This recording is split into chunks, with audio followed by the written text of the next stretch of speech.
Hey guys! So last week I had to go into Kaiser to get some lab work done. And the experience was kind of similar to going to a military base and entering that. It was really organized, really compartmentalized, really strict, and really just professional, which is awesome.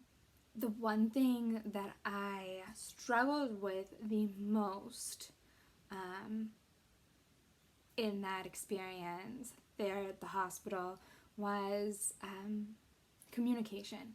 Everyone had face masks on, and as a deaf woman who depends mostly on the breathing to communicate with hearing people,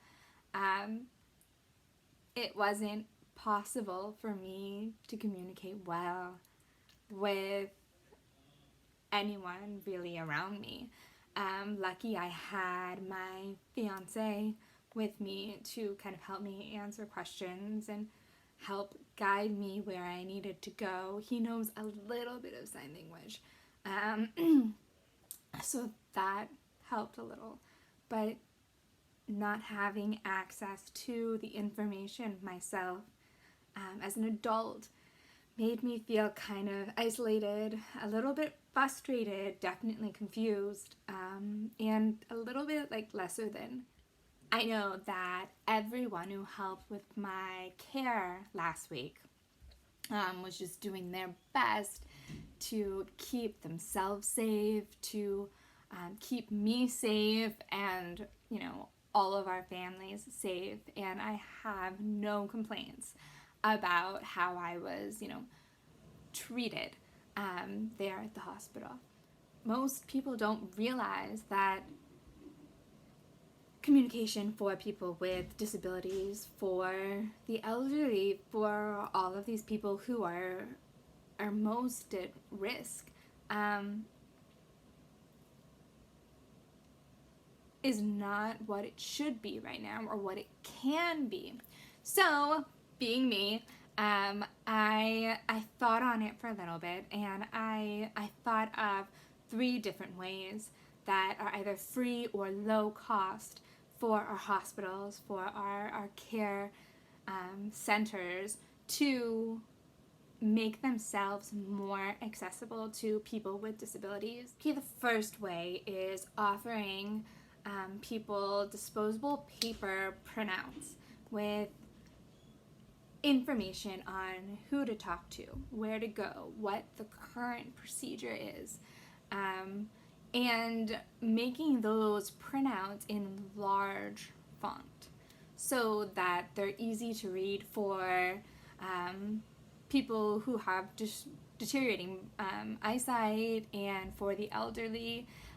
It also would be helpful if these printouts could be created in different languages for people who are bilingual or who English is their second language. The second thing that hospitals can do is provide the check-in staff with whiteboards so that they can write information for people who are differently abled or hard of hearing or the elderly in real time.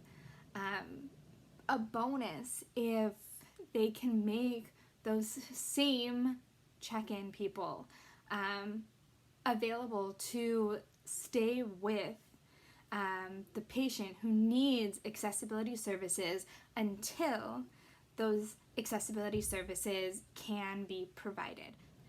The third thing that hospitals can do is help refresh all of the staff's memory on accessibility services, like sign language interpreters, how to access that, who to call, what the process is for getting an interpreter, things like that. That'll really help people who are differently abled or disabled like me when we enter the hospital, because we are going to need a little more help getting through these new processes, and understanding how things have changed and what we're supposed to do and not supposed to do right now. Thank you all so much for watching. I hope that these 3 tips helped you.